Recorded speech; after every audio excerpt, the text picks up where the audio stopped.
आदर्श विद्या मंदिर द्वारा संचालित ऑनलाइन कक्षाओं में आप सभी भैया बहनों का हार्दिक स्वागत है, अभिनंदन है। आज अपन कक्षा 9वीं विषय हिंदी के अध्याय 1 जिसका शीर्षक है दो बैलों की कथा, इसके शेष भाग का जो शेष रह गया था उसका आज अपन अध्ययन करेंगे। इसके लेखक मुंशी प्रेमचंद हैं।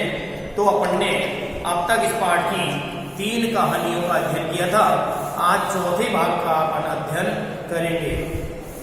जब दोनों मित्र हीरा और मोती दोनों मित्रों को जीवन में पहली बार ऐसा साबी का पड़ा का अर्थ है सामना हुआ कि सारा दिन बीत गया, सारा दिन भूख में बीत गया और खाने को एक दिन का भी उनको नहीं मिला।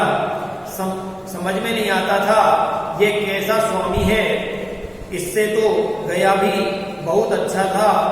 यहाँ कई भैंसें थी, कई बकरियां थी, कई घोड़े, कई गधे, पर किसी के सामने चारा नहीं था। उस मवेशी खाने में बहुत से जानवर पड़े हुए थे, लेकिन किसी के भी सामने चारे का एक दिन का नहीं था। सब जमीन पर मुर्दों की तरह लेटे हुए थे, जैसे मर चुके हो उस प्रकार मुर्दे की तरह वो जमीन पर पड़े हुए थे। कई तो इतने कमजोर हो गए थे कि खड़े भी नहीं हो सकते थे आसानी से। और सारा दिन दोनों मित्र फाटक की ओर टकटकी लगाए हुए ताकते रहे कि कब ये फाटक खुले और कब अपन इसमें से बाहर निकले। पर कोई चारा लेकर आता उन्हें दिखाई नहीं दिया, लेकिन दरवाजा खोल करके कोई भी उनको चारा डालने के लिए आता हुआ दिखाई नहीं दिया। तब दोनों ने दीवार की नमकीन मिट्टी को ही चाटना शुरू कर दिया, दीवार की मिट्टी को अपनी जीभ से चाटना शुरू कर दिया। पर इससे उनके पेट की क्या तृप्ति हो सकती थी, अर्थात भूख शांत नहीं हो सकती थी। रात को भी जब कुछ भोजन नहीं मिला तो हीरा के दिल में विद्रोह की ज्वाला दहक उठी, अर्थात जागृत हो गई। मोती से बोला अब तो नहीं रहा जाता। मोती ने सिर लटकाए हुए जवाब दिया कि मुझे तो मालूम होता है कि प्राण निकल रहे हैं, मुझे तो ऐसा लग रहा है कि मानो मेरे प्राण शरीर से निकले जा रहे हैं। इतनी जल्द हिम्मत नहीं हारो भाई। लेकिन दूसरे बैल ने उसको समझाते हुए कहा कि भाई इतने जल्दी हिम्मत हारना ठीक नहीं है, यहाँ से भागने का कोई उपाय निकालना ही चाहिए, हमें कोई न कोई उपाय यहाँ से भागने का करना ही पड़ेगा। आओ दीवार तोड़ डालें, कि आओ दोनों मिलकर के इस दीवार को तोड़ डालते हैं। दीवार मिट्टी की थी, मुझसे तो अब कुछ नहीं होगा। उन्होंने देखा कि मुझसे तो अब कुछ होने वाला नहीं है, बस इसी बूते पर अकड़ते थे, सारी अकड़ निकल गई। बाड़े की दीवार कच्ची थी, हीरा मजबूत था और अपने नुकीले सींग दीवार में लड़ा दिए और जोर मारा तो मिट्टी का एक चिप्पड़ निकल आया। फिर तो उसका और भी साहस बढ़ गया। जब मिट्टी थोड़ी सी गिरी, सींग मारने पर थोड़ी सी मिट्टी गिरी तो उसका सामना थोड़ा और उसमें साहस आया। इतने दौड़ कर दीवार पर चोटें की। इतने में दोनों ने मिलकर दीवार पर जोर जोर से चोटें की और हर चोट में थोड़ी सी मिट्टी दीवार में से गिरने लगी, अर्थात दीवार नीचे की ओर गिरने लगी। उसमें से निकलने का रास्ता निकलने लगा। उसी समय कांजी होश का चौकीदार, कांजी होश का शब्द मैंने पहले बताया था। कांजी होश का अर्थ होता है मवेशी खाना, जिसमें आवारा पशुओं को ला करके बंद किया जाता है। तो उस समय कांजी होश का जो चौकीदार था लालटेन लेकर के जानवरों की हाजिरी लेने के लिए निकला। उसी समय जब वो अपने सींगों से दीवार को तोड़ रहे थे, हीरा का उजड़पन देख करके कि ये किस प्रकार की शरारत कर रहा है, उसने कई डंडे उसको रसीद कर दिए। रसीद कर देने का अर्थ है मार देना। जो चौकीदार था उसने उस बैल के कई डंडे मार दिए और मोटी सी रस्सी से उसको वापस बांध दिया। मोती ने पड़े पड़े कहा कि आखिर मार खाई क्या मिला, कि आखिर तुमको मार खानी पड़ी, तुम्हें इस दीवार को ढहाने से क्या फायदा मिला। अपने बूते जोर तो मार दिया, ऐसा जोर मारना किस काम का कि और बंधन में पड़ गए। कि ऐसा जोर लगाने से क्या फायदा हुआ कि आप तो और भी अधिक बंधन में पड़ गए। जोर तो मारता ही जाऊंगा, चाहे कितने ही बंधन पड़ते जाएं, जान से हाथ धोना पड़ेगा। जान से हाथ धोना मुहावरा है, अर्थात जान से हाथ धोना का अर्थ है मर जाना। ये एक मुहावरा है, तो इसको ध्यान में रखना है अपन को। तो जान से हाथ धोना पड़ेगा। ये सुनकर के वो बैल बड़ा दुखी हुआ। हाँ यह बात तो है, अच्छा तो ला फिर मैं भी जोर लगाता हूँ। मोती ने भी दीवार में उसी जगह सींग मारा और थोड़ी सी मिट्टी गिरी और फिर हिम्मत बढ़ी। फिर तो वह दीवार में सींग लगा करके इस तरह जोर लगाने लगा कि मानो किसी प्रतिद्वंदी से लड़ रहा हो। प्रतिद्वंदी का अर्थ होता है मानो किसी शत्रु से वो सामना कर रहा हो, लड़ रहा हो। आखिर कोई 2 घंटे की जोर आजमाइश के बाद में दीवार ऊपर से लगभग 1 हाथ नीचे गिर गई।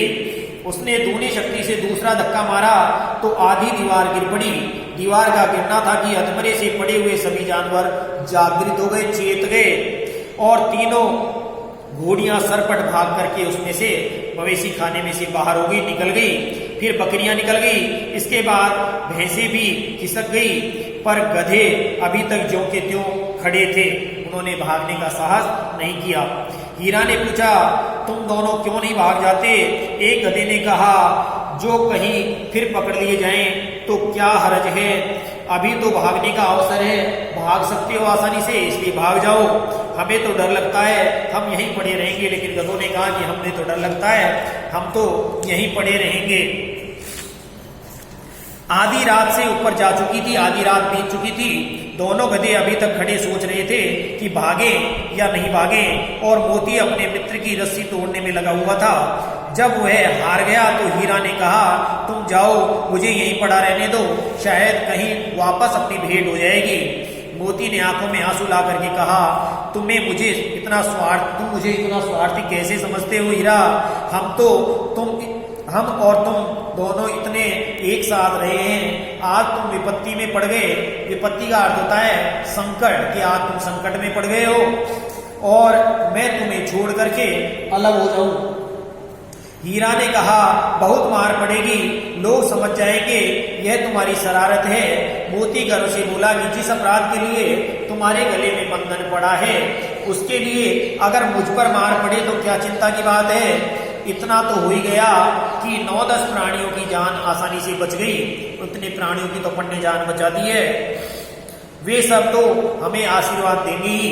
यह कहते हुए मोती ने दोनों गधों को सींग मार मार करके बाड़ी से बाहर निकाल दिया और अपने बंधु के पास आकर के सो गया। भोर होते ही मुंशी और चौकीदार तथा अन्य कर्मचारियों में कैसी खलबली मची। खलबली मचने का अर्थ है, ये भी एक मुहावरा है, इसका अर्थ होता है अफरा तफरी मचना। जैसे ही सवेरा हुआ, मुंशी और चौकीदार वहां आए और वहां जानवरों को नहीं पाया तो उनमें खलबली मच गई, अर्थात घबराहट हो गई। दोनों इतने घबरा गए कि अब क्या किया जाए। यह देख करके और खलबली जब मच गई तो बड़े दुखी हुए। इसके लिखने की जरूरत नहीं है कि उनमें किस प्रकार की अफरा तफरी मची, इस बात को बताने की आवश्यकता नहीं है, आप स्वतः ही जान सकते हो। बस इतना ही काफी है कि मोती की खूब मरम्मत हुई और उसे भी मोटी रस्सी से वापस बांध दिया गया। इसके बाद 5वां भाग है। 1 सप्ताह तक दोनों मित्र वहां बंधे पड़े रहे। किसी ने चारे का एक दिन का भी उनको नहीं डाला। हाँ, एक बार पानी दिखा दिया जाता था, दिन में एक बार उनको पानी जरूर दिखा दिया जाता था। यही उनका आधार था, पानी के आधार पर ही वे जीवित बचे हुए थे। दोनों इतने दुर्बल हो चुके थे कि उठा तक नहीं जाता था और ठठेरियां निकल आई थी। ठठेरियां निकल आने का अर्थ है उनके शरीर की हड्डियां स्पष्ट बाहर निकल के दिखने लग गई थी, अर्थात उभर आई थी। एक दिन बाड़े के सामने डुग्गी बजने लगी और दोपहर होते होते वहां 50-60 आदमी जमा हो गए। डुगडुगी बजने लगी और दोपहर होते होते वहां 50-60 आदमी एकत्रित हो गए। तब दोनों मित्र निकाले गए, बाड़े में से, मवेशी खाने में से निकाले गए और उनकी देखभाल होने लगी। लोग आकर उनकी सूरत देखते, उनके चेहरे की ओर देखते और पन फीका करके वहां से चले जाते। ऐसे मृतक बैलों का कौन खरीदार होगा कि ऐसे मरे हुए के समान जो बैल हैं, कमजोर हैं, ऐसे बैलों को कौन खरीदेगा, अर्थात कोई नहीं खरीद सकता।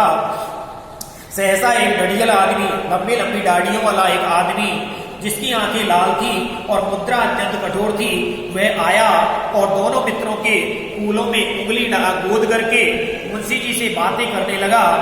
उसका चेहरा देख करके अंतर्ज्ञान से दोनों मित्रों के दिल कांप गए, अर्थात घबरा गए। वह कौन है और उन्हें क्यों टटोल रहा है, इस विषय में उन्हें कोई संदेह नहीं हुआ। दोनों ने एक दूसरे की को भीत नेत्रों से अर्थात डरी हुई आंखों से देखा और सिर नीचे झुका लिया। हीरा ने कहा, गया के घर से नाहक भागे, कि गया के घर से नहीं भागते तो ही अच्छा था। अपन ने गया के घर से भाग करके बहुत बुरा काम किया है, अब जान बचने वाली नहीं है। मोती ने अश्रद्धा के भाव से, अश्रद्धा का अर्थ है असम्मान प्रकट करते हुए उत्तर दिया, कहते हैं भगवान सबके ऊपर दया करते हैं, उन्हें हमारे ऊपर क्यों दया नहीं आती। भगवान के लिए हमारा मरना जीना दोनों बराबर हैं। चलो अच्छा ही है, कुछ दिन उनके पास तो रहेंगे। एक बार भगवान ने उस लड़की के रूप में हमें बचाया था, क्या अब हमें नहीं बचाएंगे। एक बार तो लड़की के रूप में, जो लड़की हमको 2 रोटी दे करके जाती थी, उसके भगवान ने उस लड़की के रूप में हमको बचा लिया था, तो क्या भगवान अब हमारी मदद नहीं करेंगे। अर्थात उनको विश्वास था कि भगवान अब हमारी मदद अवश्य करेंगे। यह आदमी छुरी चलाएगा, देख लेना, तो क्या चिंता है, मांस खाल सींग हड्डी सब किसी न किसी काम आ जाएंगे। नीलाम हो जाने के बाद दोनों मित्र उस डडियल के साथ चल दिए, रवाना हो गए। दोनों की बोटी बोटी कांप रही थी, अर्थात घबरा रहे थे। बेचारे पांव तक नहीं उठा सकते थे, पर भय के मारे गिरते पड़ते भागे जा रहे थे, क्योंकि वह जरा भी चाल धीमी हो जाने पर जोर से डंडा लगा देता था, अर्थात जोर का डंडा उनको मार देता था, रसीद कर देता था। इसलिए शरीर में जान नहीं होते हुए भी वो तीव्र गति से तीव्र वेग के साथ चले जा रहे थे। राह में गाय बैलों का एक रेवड़ हरे हरे हार में अर्थात खेत में चरता हुआ नजर आया। सभी जानवर प्रसन्न थे, चिकने चपल, कोई उछलता था, कोई आनंद से बैठा पागुर करता था। पागुर करने का अर्थ है जुगाली करना, कोई जुगाली कर रहा था। कितना सुखी जीवन था इनका, पर कितने स्वार्थी हैं हम। किसी को चिंता नहीं कि उनके 2 भाई बधिक के हाथ पड़े, कैसे दुखी हैं। बधिक शब्द आया था, बधिक शब्द का अर्थ है कसाई। सहसा दोनों को ऐसा मालूम हुआ कि यह परिचित रहा है, अर्थात जानी पहचाना रास्ता है। हाँ, इसी रास्ते से गया उन्हें ले गया था। वही खेत, वही बाग, वही गांव मिलने लगे। प्रतिक्षण उसकी चाल तेज होने लगी। सारी थकान, सारी दुर्बलता उन बैलों की गायब होने लगी। यह लो, अपना ही हार आ गया, अपना ही खेत आ गया है। इसी कुएं पर हम खुर चलाने का कार्य किया करते थे, यही कुआं अपना है। मोती ने कहा, हमारा घर नजीज आ गया है, अर्थात नजदीक आ गया है। हीरा बोला, भगवान की दया है, मैं तो अब घर भागता हूँ, यह जाने देगा। लेकिन दूसरे ने कहा कि हमको कैसे जाने देगा, इसे मैं मार गिराता हूँ। नहीं, दौड़कर थान पर चलो, अर्थात थान का अर्थ है चारा चरने की जो स्थान होता है, जिसमें चारा डला हुआ होता है, उसको कहते हैं थान। वहां से हम आगे न जाएंगे। दोनों उन्मत्त होकर के बछड़ों की भांति कुलेल करते हुए घर की ओर दौड़ पड़े, और वह हमारा थान है, अर्थात चरने का स्थान है। दोनों दौड़कर अपने थान पर आ गए और खड़े हो गए। डडियल भी पीछे पीछे दौड़ा चला रहा था। जो डडियल था, जो उनको खरीद करके लाया था मवेशी खाने से, वो भी उनको पकड़ने के लिए उनके पीछे पीछे दौड़ा चला आ रहा था। झूरी द्वार पर बैठा हुआ धूप खा रहा था। बैलों को देखते ही दौड़ा और उन्हें बारी बारी से गले लगाने लगा। मित्रों की आंखों से आनंद के आंसू बहने लगे। एक झूरी का हाथ चाट रहा था। डडियल ने जाकर बैलों की रस्सियां पकड़ ली। झूरी ने कहा कि ये बैल तो मेरे हैं, तुम इन्हें क्यों पकड़ रहे हो। तुम्हारे बैल कैसे, मैं मवेशी खाने से नीलाम लिए आता हूँ। नीलाम का अर्थ है बोली लगा करके खरीदना। जब बोली लगाकर बेचा गया था, वहां से वो डडियल उनको खरीद करके लाया था कि मैं तो इनको बोली लगा करके खरीद करके लाया हूं। मैं तो समझाऊं चुराए लिए आते हो, मुझे तो ऐसा लग रहा है कि तुम इन्हें चुरा लाए हो। चुपके से चले जाओ, मेरे बैल हैं, मैं बेचूंगा तो बिकेंगे। किसी को मेरे बैल नीलाम करने का क्या अख्तियार है। अख्तियार शब्द का अर्थ होता है अधिकार, कि मेरे बैल हैं, इन्हें बेचने का किसी दूसरे को कोई अधिकार नहीं है। जाकर थाने में रपट कर दूंगा। यदि तुम ज्यादा जिद करोगे तो जाकर के मैं थाने में रिपोर्ट दर्ज करा दूंगा। मेरे बैल हैं, इसका सबूत यह है कि मेरे द्वार पर खड़े हैं। डडियल झल्लाकर बैलों को जबरदस्ती पकड़कर ले जाने के लिए बढ़ा। उसी वक्त मोती ने सींग चलाया, डडियल पीछे हटा। मोती ने पीछा किया तो डडियल वहां से भाग खड़ा हुआ। मोती पीछे दौड़ा, गांव के बाहर निकल जाने पर वह रुक गया। वह खड़ा डडियल का रास्ता देख रहा था। डडियल दूर खड़ा धमकियां दे रहा था और मन ही मन गालियां निकाल रहा था, पत्थर फेंक रहा था और मोती विजयी सूर की भांति उसका रास्ता रोके खड़ा था। गांव के लोग यह तमाशा देखते थे और हंसते थे। जब डडियल हार करके चला गया तो मोती अकड़ता हुआ लौटा। हीरा ने कहा, मैं डर रहा था कि कहीं तुम गुस्से में आकर के मारने बैठो। अगर वह मुझे पकड़ता तो मैं बेमारे नहीं छोड़ता। अब नहीं आएगा, आएगा तो दूर से ही खबर लूंगा। देखो कैसे ले जाता है, जो गोली मरवा दे। मर जाऊंगा पर उसके काम तो नहीं आऊंगा। हमारी जान को कोई जान ही नहीं समझता है, इसलिए कि हम इतने सीधे जानवर हैं, सीधे प्राणी हैं। जरा देर में नांद में थोड़ी देर बाद ही उनके चलने का जो पात्र था, उस पात्र में खली, भूसा, चोकर और दाना भर दिया गया और दोनों मित्र खाने लगे। जूरी खड़ा दोनों को सहला रहा था, पुचकार रहा था और 20 लड़के उनका तमाशा देख रहे थे। सारे गांव में उछासा मालूम हो रहा था। उछास का अर्थ है आनंद या उत्सव का माहौल बना हुआ था। सभी प्रसन्न थे, आनंदित मुद्रा में थे, प्रसन्न थे। उसी समय मालकिन ने आकर के दोनों के माथों को चूम लिया, अर्थात उन्हें बड़ा प्यार किया। ये था अपना पाठ 1, 2 बैलों की कथा। ये आज पाठ अपना पूर्ण हुआ। तो आप सभी भैया बहनों से मेरा निवेदन है कि आप सबसे पहले अपने गृह कार्य की कॉपी बना लें। गृह कार्य की कॉपी बना करके उसमें अध्याय 1 लिखने के बाद पाठ का शीर्षक के बाद में इस पाठ का जो लेखक हैं मुंशी प्रेमचंद जी, उनके लेखक परिचय को लिख लें। लेखक परिचय लिख करके इस पाठ के जो शब्दार्थ हैं उनको क्रम से अपनी कॉपी में, गृह कार्य की जो कॉपी है उसमें व्यवस्थित रूप से लिख लें। इसके बाद आगे अपन इस पाठ के अभ्यास प्रश्नों का अध्ययन करेंगे। धन्यवाद।